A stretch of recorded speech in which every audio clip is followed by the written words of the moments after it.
yang besar adalah bangsa yang selalu memakai biasa-biasa dari kegiatan upacara tanggal 17 Agustus 2023 yang akan dilaksanakan besoknya tanggal 17 Agustus.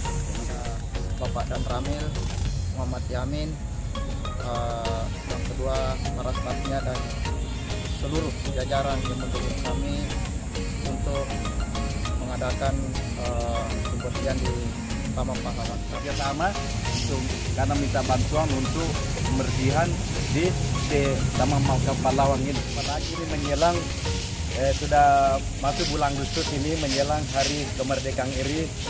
Nah, kita tingkatkan termasuk kebersihan.